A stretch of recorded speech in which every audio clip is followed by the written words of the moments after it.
ওম নমো ভগবতে বাসুদেবায়। জয় শ্রীকৃষ্ণ। রাধে রাধে। যে সকল ভক্তেরা 22শে জুন রবিবার দিন আপনারা যোগিনী একাদশী ব্রতটি পালন করেছিলেন, তাদেরকে অবশ্যই এই যোগিনী একাদশী ব্রতের পালন কার্য করতে হবে, অর্থাৎ পালন সম্পূর্ণ করতে হবে আপনাদেরকে। যদি পালন সঠিক সময়ে করতে না পারেন তবে কিন্তু সেই ব্রতের পুণ্যফল কখনো প্রাপ্ত করা যায় না। একাদশী ব্রতের পালন যথাসময়ে পালন করত মুনি ঋষিরা পর্যন্ত। এমনকি অম্বরীশ মহারাজ একাদশীর পালনের সুন্দর একটি কাহিনী আছে তাকে নিয়ে। যথাসময়ে পালন কার্য সম্পূর্ণ না হলে ব্রতে দোষ লাগে, সেই ব্রতের পুণ্যফল কখনোই প্রাপ্ত করতে পারবেন না আপনারা। যে সকল ভক্তেরা যোগিনী একাদশী ব্রতটি পালন করেছিলেন অবশ্যই আপনারা সঠিক সময়ে পালন কার্য সম্পূর্ণ করবেন। আর কিভাবে পালন করলে এই ব্রতের পুণ্যফল অনেকাংশে প্রাপ্ত করা যায় এই ভিডিও থেকে আপনারা জানতে পারবেন। যে সমস্ত ভক্তেরা আপনারা যোগিনী একাদশী ব্রতটি পালন করেছিলেন তাদের সংসারে অমঙ্গল দূরীভূত হবে অনায়াসেই। এই ব্রত পালনের ফলে রোগ থেকে মুক্ত হওয়া যায়। এমনকি 88,000 ব্রাহ্মণকে ভজন করালে যে পুণ্যফল প্রাপ্ত হয় তা অনায়াসেই প্রাপ্ত করা যায় যে সকল ভক্তেরা আপনারা এই যোগিনী একাদশী ব্রতটি পালন করেছেন। একাদশী ব্রতের পালনের দিন কিভাবে পালন করবেন, কোন মন্ত্রে পালন কার্য সম্পূর্ণ করতে হবে, পালনের সঠিক সময়, কোন উপায়ে পালন সম্পূর্ণ করলে ব্রতের পুণ্যফল প্রাপ্ত হবে, পরিবারের সুখ শান্তি সমৃদ্ধি ভরে উঠবে, বিস্তারিত আপনারা জানতে পারবেন আজকের এই ভিডিও থেকে। একাদশী পালনের দিনে কিভাবে আপনারা ঠাকুরকে পূজা দেবেন এবং কিভাবে পূজা দিলে আপনারা অতি সহজেই সুফল প্রাপ্তি করতে পারবেন, অখণ্ড সৌভাগ্যের অধিকারী হবেন। নমস্কার, আমি দীপা। প্রত্যেককে স্বাগত জানাই রায়কিশোরী দীপা অর্থাৎ সনাতন ধর্মীয় তথ্যমূলক চ্যানেলে। আমি সর্বদা চেষ্টা করি সনাতন ধর্মের এরকমই সকল গুরুত্বপূর্ণ বিষয়গুলি আপনাদের সামনে উপস্থাপন করতে। আসুন কিছুক্ষণ সময় প্রত্যেকে একসঙ্গে ধৈর্য ধরে আজকের এই পালন প্রসঙ্গে আমরা বিস্তারিত জেনে নিই। ভিডিওটি শুরু থেকে শেষ পর্যন্ত শ্রবণ করে যদি আপনাদের ভালো লেগে থাকে অবশ্যই একটি লাইক করবেন। কমেন্টে ভক্তি ভালোবাসা ও শ্রদ্ধার সহিত জয় শ্রীকৃষ্ণের জয় অথবা আপনার গুরুদেবের নামটি একটি বারের জন্য হলেও লিখে জানাবার জন্য অনুরোধ রইল। চ্যানেলে নতুন হলে অবশ্যই চ্যানেলটি সাবস্ক্রাইব করবেন, পাশে থাকার নোটিফিকেশন বেল বাটনটি অল করে দিবেন। আশা করছি আপনি উপকৃত এবং সমৃদ্ধ হবেন। আর অবশ্যই একজন সনাতনী বোনকে আপনারা সাপোর্ট করবেন আমি আশা রাখছি। তাহলে চলুন শুরু করা যাক আজকের মূল ভিডিওটি। 22শে জুন রবিবার দিনে যে সকল ভক্তেরা আপনারা যোগিনী একাদশী ব্রতটি পালন করেছেন তো আপনাদেরকে পালন করতে হবে আজকে অর্থাৎ সোমবার দিন। যে সকল ভক্তেরা এই যোগিনী একাদশী ব্রতটি আপনারা ভক্তি শ্রদ্ধার সহিত পালন করেছেন অবশ্যই আপনারা ভক্তির সহিত পালন কার্য সম্পূর্ণ করবেন। পালন হচ্ছে সর্বপাপ বিনাশক পুণ্য প্রদায়িনী পুণ্য পবিত্র এই পালন তিথি। একাদশী ব্রতের পালন হচ্ছে খুবই একটা গুরুত্বপূর্ণ বিষয়। এই একাদশী ব্রতটি আমরা পালন করেছিলাম। এই ব্রত পালন করা হয় ব্যক্তির মনের সমস্ত কামনা বাসনা পূর্ণ হয়, পিশাচী যৌনি প্রাপ্ত হয় না, বাষ্পীয় যজ্ঞের ফল প্রাপ্ত হয়, সর্ব পাপ হতে মুক্ত হওয়া যায়। 88,000 ব্রাহ্মণকে ভজন করালে যে পুণ্যফল প্রাপ্ত হয় সেই পুণ্যফল আপনারা অনায়াসেই প্রাপ্ত করতে পারবেন। যে সকল ভক্তরা এই একাদশী ব্রতটি ভক্তির সহিত পালন করেছিলেন এবং আধ্যাত্মিক স্তরে উন্নতি সাধন হয়। যে সকল ভক্তরা এই যোগিনী একাদশী ব্রতটি পালন করেছিলেন তারা অবশ্যই সকল পাপ হতে মুক্তি পাবেন। অর্থাৎ এই ব্রত পালনের উদ্দেশ্য হল ভগবান শ্রীহরির প্রীতিবিধান। অতীতের পাপকর্মের ফল থেকে মুক্ত হওয়া যায়, জন্মাজন্মার্জিত পাপরাশি বিধৌত হওয়ার জন্য এবং ভগবান বিষ্ণুর পূজা অর্চনা করা। ঠাকুর পুজোর প্রতি বেশি গুরুত্ব দেওয়া হয়েছে। অনেকেই বিভিন্ন ধরনের মনস্কামনা মনোবাসনা থাকে তাদের মনে, তো সে সকল মনস্কামনা বা মনোবাসনা অতি সহজে পূর্ণ হয়ে যায় যে সকল ব্যক্তিরা এই ব্রতটি ভক্তির সহিত আপনারা পালন করেছেন। এই দিনে আপনারা যারা ব্রত রেখেছিলেন তারা নিশ্চয়ই ভগবান শ্রীবিষ্ণুর সহিত দেবী লক্ষ্মীর পূজা অর্চনা করেছেন। আর এই মহা দ্বাদশীর দিনে অর্থাৎ একাদশী ব্রতের পালনের দিনে ভক্তি ও নিষ্ঠার সহিত অবশ্যই আপনাদের এই একাদশী ব্রতের পালন করতে হবে। পালন কার্য কিভাবে সম্পূর্ণ করবেন আপনারা সবটা জানানো হবে, তাই মনোযোগ সহকারে ভিডিওটি অবশ্যই দেখুন। এবং শ্রবণ করুন। এই একাদশী ব্রত পালন করার পর কেন আমাদেরকে দ্বাদশী তিথিতে পারণ কার্য সম্পূর্ণ করতে হয়? এই পারণ হচ্ছে একাদশী ব্রতের অংশস্বরূপা। মূলত একাদশী পালিত হয় 3 দিন ব্যাপী। একাদশী ব্রতের শুরুতে সংকল্প নিতে হয় প্রত্যেকের।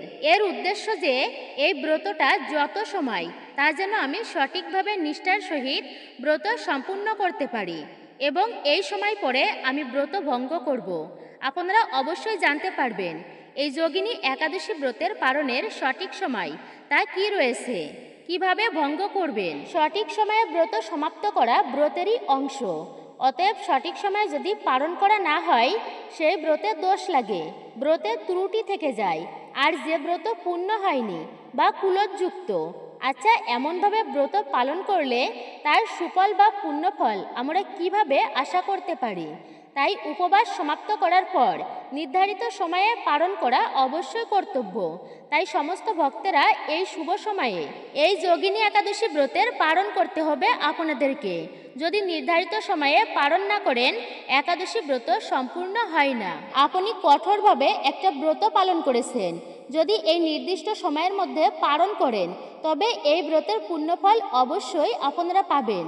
এই ব্রতের ফলে আপনাদের পূর্বকৃত পাপ নাশ হয়ে যাবে, অর্থাৎ মুক্তি লাভ হতে পারে এবং শ্রীহরি বিষ্ণুর অপার আশীর্বাদ সেই সমস্ত পরিবারে বর্ষিত থাকবে, সকল সৌভাগ্যের অধিকারী হবেন।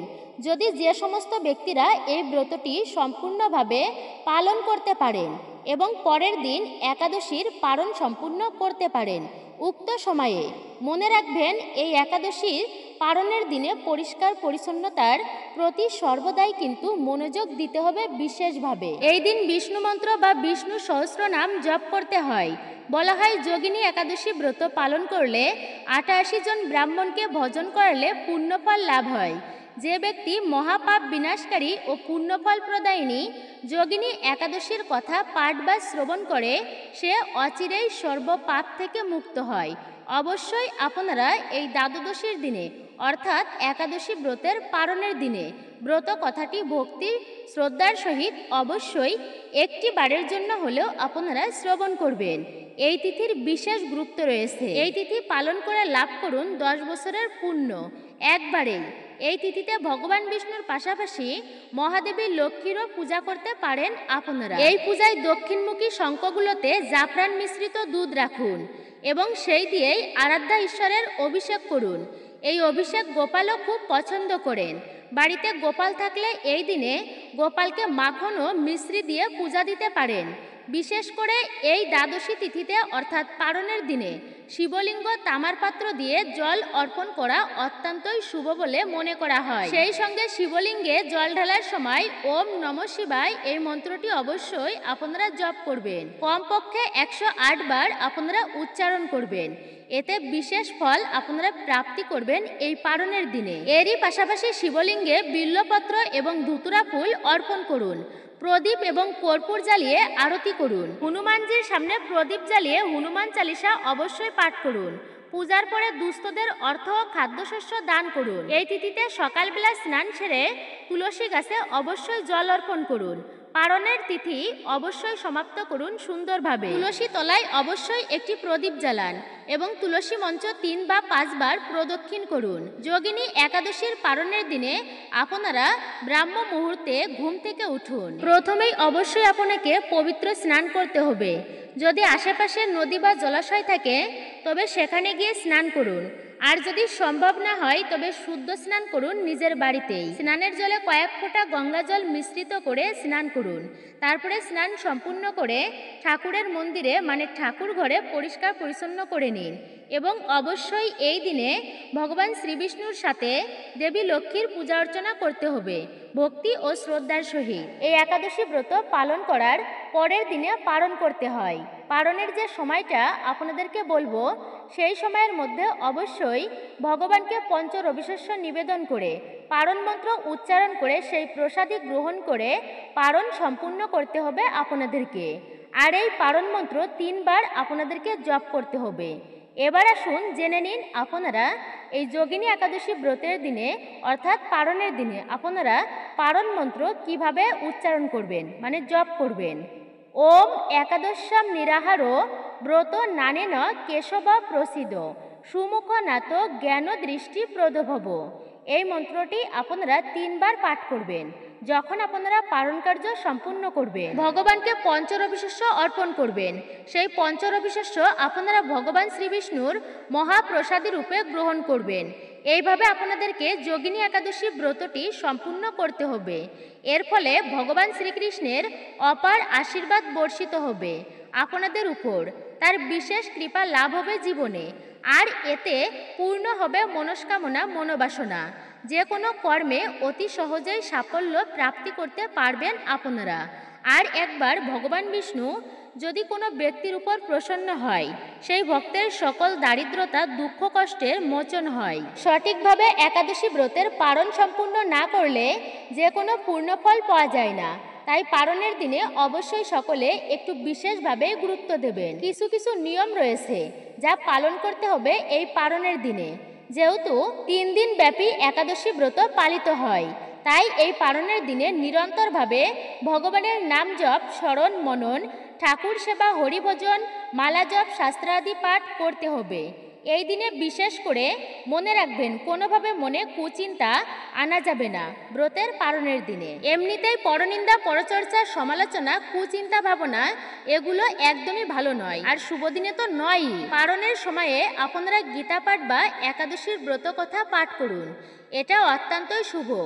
এই পারণের দিনে গায়ে কোনোভাবে সুগন্ধি দ্রব্য ব্যবহার করা যাবে না। ক্ষৌরকর্ম নিষিদ্ধ। এই পারণের দিনে পরনিন্দা, পরচর্চা, মিথ্যাচার, অপশব্দ প্রয়োগ সমস্ত কার্য থেকে নিজেকে বিরত রাখতে হবে।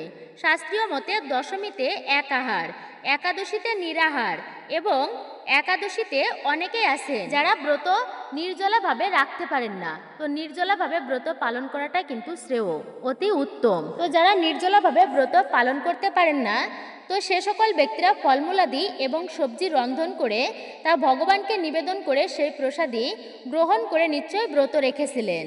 এবং এই পারণের দিনে এক আহার করতে হবে এবং নিরামিষ খাবার খেতে হবে। কোনো ধরনের আমিষ জাতীয় খাবার আপনারা ভুল করেও গ্রহণ করবেন না এই পারণের দিনে। একাদশীর পারণের দিন কোনো অসহায় দুস্থ ব্যক্তিদেরকে পঞ্চরবিশস্যর খাবার, অন্ন, বস্ত্র, ছাতা, জুতা মানে প্রয়োজনীয় দ্রব্য অবশ্যই আপনারা দান করবেন। অবশ্যই এই দিনে ব্রাহ্মণ ভোজন করাবেন, এতে মহাপুণ্য ফল আপনি প্রাপ্তি করতে পারবেন। আর আপনারা এই পারণের দিনে সকল প্রকার পঞ্চরবিশস্যের খাবার খেতে পারবেন। আর যদি কেউ একাদশীর দিনে ভুলক্রমেও পঞ্চরবিশস্যের মধ্যে একটি খাবারও গ্রহণ করে থাকেন, তবে কিন্তু ব্রতের কোনো পুণ্যফল পাওয়া যাবে না, কারণ পঞ্চরবিশস্য খেলে একাদশী ব্রত ভঙ্গ হয়ে যায়। আর আপনারা নিশ্চয়ই জানেন যে একাদশী ব্রত করে কি কি খাবার খাওয়া যাবে আর কি কি খাবার একদমই খাওয়া যাবে না, কি কার্য করা যাবে আর কি কার্যগুলো একদমই করা উচিত নয়। বালক, যুবা, বৃদ্ধ যে সকল ব্যক্তিরা এই ব্রতটি পালন করেছেন নিশ্চয়ই তাদের সদ্গতি প্রাপ্তি হবে শ্রীহরির কৃপায়। একাদশীর দিনগুলোতে ভগবান বিষ্ণুর কৃপা লাভ ও তাকে প্রসন্ন করার জন্য বিরাট একটা সুযোগ। এই দিনগুলোতে ব্রত পালনের ফলে নিজের আত্মশুদ্ধি ও চরিত্রের সংশোধন হয়। আপনারা ওম নমো ভগবতে বাসুদেবায় এই মন্ত্রটি 108 বার জপ করতে পারেন এই বিশেষ দিনে। ঠাকুরের উদ্দেশ্যে অবশ্যই একটি প্রদীপ প্রজ্বলিত করে দেবেন। 8 থেকে 80 বছর বয়সের প্রত্যেকে একাদশী ব্রত ভক্তির সহিত অবশ্যই পালন করতে পারবেন। যে সমস্ত ব্যক্তিরা একাদশী ব্রতকে অবহেলা করে তারা নিশ্চয় নরকে গমন করে। তাই এবার থেকে অবশ্যই যারা ব্রত রাখেন না তারাও চেষ্টা করবেন একাদশী ব্রত পালন করার। এর ফলে পুণ্য প্রাপ্ত হবে আপনাদেরই। একাদশী ব্রত চলাকালীন যদি কোনো মায়েরা ঋতুমতী হন, অর্থাৎ বিশেষ অপবিত্র অবস্থা হন, তবে স্নান করে শুদ্ধ হয়ে ভগবানের কাছে ক্ষমা প্রার্থনা করে ব্রত চালিয়ে যাওয়া উচিত, কিন্তু কোনো কারণে ব্রত ভঙ্গ করা উচিত নয়। যে সমস্ত ব্যক্তিরা একাদশী ব্রত পালন করে সেই সমস্ত ব্যক্তিরা তাদের উদ্দেশ্যে যমরাজ বলেছেন যে তারা আমাদেরও পূজ্য, আমাদেরও সম্মানীয় এবং শ্রেষ্ঠ ব্যক্তি। যমরাজ স্বয়ং তার দূতদের বলেছেন, একাদশী ব্রত পালনকারী তুলসী মালা গলায় ধারণকারী ব্যক্তিদের তোমরা যদি দূর থেকে দেখো তো প্রণাম করে চলে আসবে, কখনোই তাদেরকে নরকে আনবে না। আর এই যে 16 নাম 32 অক্ষর অর্থাৎ কলিযুগের মহা নাম সংকীর্তন, হরে কৃষ্ণ মহামন্ত্র, হরে কৃষ্ণ কৃষ্ণ কৃষ্ণ হরে হরে, হরে রাম রাম রাম হরে হরে। তো অবশ্যই আপনারা এই মন্ত্রটি যতবার পারবেন আপনারা জপ করবেন এই পারণের দিনে। দেখবেন মনের ভেতরই হঠাৎই দৈবিক একটা আনন্দ চলে আসবে, মনে প্রশান্তি আসবে, শান্তি আসবে ভিতর থেকে, আপনি অত্যন্ত শান্তি অনুভব করবেন। আপনারা নিজেরাই বুঝতে পারবেন এই নাম জপের ফলে কতটা উপকারিতা। ব্রত পালন সম্পূর্ণ হলে সঠিকভাবে সমস্ত যজ্ঞের ফল প্রাপ্ত হয়, ভয়ানক পাপও নষ্ট হয়ে যায় ব্রত পালনের ফলে, ব্রতের প্রভাবে। তো আপনারা এইভাবে যেভাবে আমি ভিডিওতে বলেছি সেইভাবে অবশ্যই আপনারা পালন কার্য সম্পূর্ণ করবেন। অবশ্যই আপনারা ভিডিওটি সম্পূর্ণ শ্রবণ করেন। এরপরে আপনারা জানতে পারবেন একাদশী ব্রতের অর্থাৎ যোগিনী একাদশী ব্রতের ব্রত কথা, ব্রত মাহাত্ম্য, যা পালনের দিনে অবশ্যই একটি বারের জন্য হলেও প্রত্যেককে শ্রবণ করতে হয়। এর ফলে যদি আপনি ব্রত নাও করতে পারেন তো ব্রতের পুণ্যফল অনেকাংশে আপনি প্রাপ্তি করতে পারবেন। শ্রবণম মঙ্গলম, শ্রবণেও বিশেষভাবে মঙ্গল সাধিত হয়। তো এরপরে আপনারা জানতে পারবেন পালনের সঠিক সময়সূচি। ব্রহ্ম বৈবর্ত পুরাণে আষাঢ় মাসের কৃষ্ণপক্ষের একাদশী ব্রত মাহাত্ম্য যুধিষ্ঠির শ্রীকৃষ্ণ সংবাদে বর্ণিত আছে। অলকানগরের শিবভক্ত পরায়ণ কুবের নামে এক রাজা ছিল। তিনি প্রত্যহ শিব পূজা করতেন। তার হেমমালী নামে একজন মালী ছিল। প্রতিদিন শিব পূজার জন্য মানস সরোবর থেকে সে ফুল তুলে যক্ষরাজ কুবেরকে দিত। বিশালাক্ষী নামে হেমমালীর এক পরমা রূপবতী পত্নী ছিল। সে তার সুন্দরী পত্নীর প্রতি অত্যন্ত আসক্তি ছিল। একদিন সে তার স্ত্রীর প্রতি কামাসক্ত হয়ে পড়ল। রাজভবনে যাওয়ার কথাও ভুলে গেল। বেলা 2 প্রহর অতীত হলো। অর্চনের সময় চলে যাচ্ছে দেখে রাজা ক্রুদ্ধ হলেন। মালীর বিলম্বের কারণ অনুসন্ধানে এক দূতকে প্রেরণ করলেন।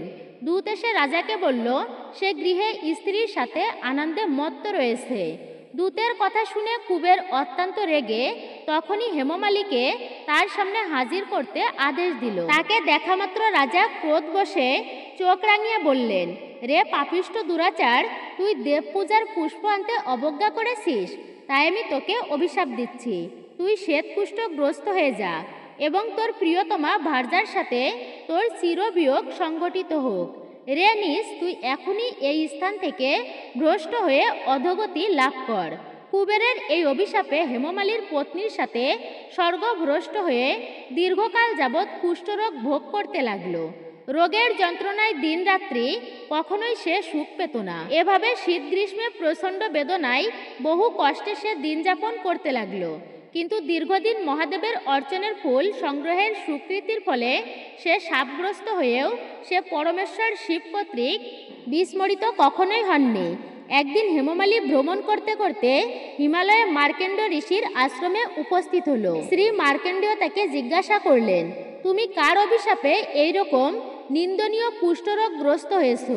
সে উত্তর দিল, হে মুনিবর, রাজা ধনকুবেরের আমি ভৃত্য ছিলাম। আমার নাম হেমমালী। আমি প্রত্যহ মানস সরোবর থেকে ফুল তুলে শিব পূজার জন্য রাজাকে দিতাম। কিন্তু দুর্ভাগ্যক্রমে একদিন স্ত্রীর মনোরঞ্জন হেতু কামাসক্ত হয় সেই ফুল নিতে বিলম্ব হয়। রাজার অভিশাপে এই রকম দুর্দশাগ্রস্ত হয়েছি। পরম উপকারী সাধুগণের স্বাভাবিক ধর্ম, কৃপা করে আমার প্রতি প্রসন্ন হন।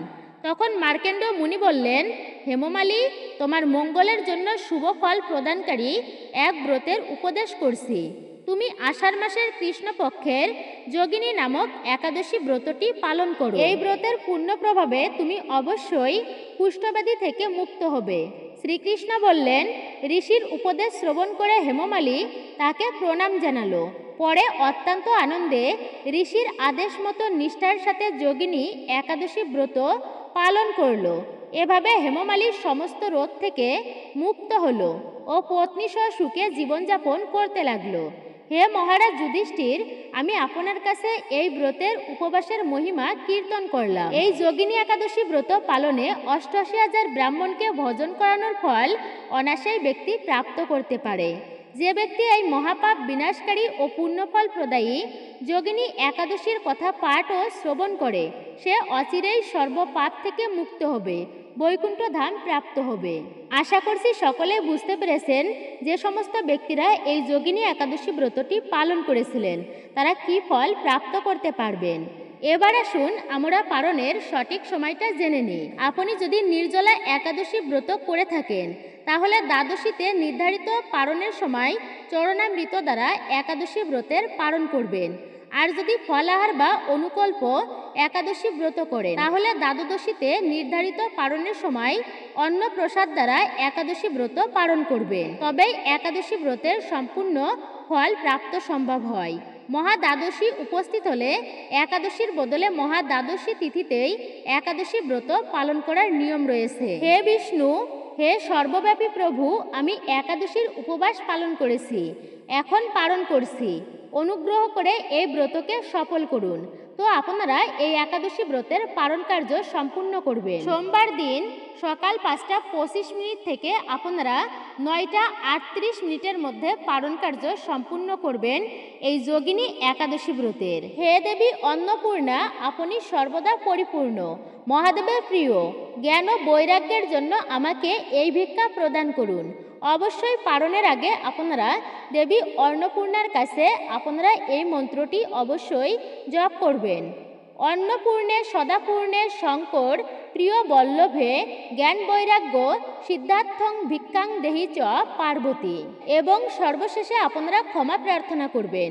যদি কোনো ভুল হয়ে থাকে তবে হে গোবিন্দ, হে মাধব, দয়া করে আমাকে ক্ষমা করুন। শাস্ত্রমতে একাদশীর পরের দিন মানে পালনের দিন পালন করার পর সামর্থ্য অনুযায়ী দরিদ্র, ব্রাহ্মণ ও অভাবী ব্যক্তিদের মধ্যে খাদ্য, বস্ত্র বা অর্থ দান করলে অশেষ পুণ্যফল প্রাপ্তি হয়।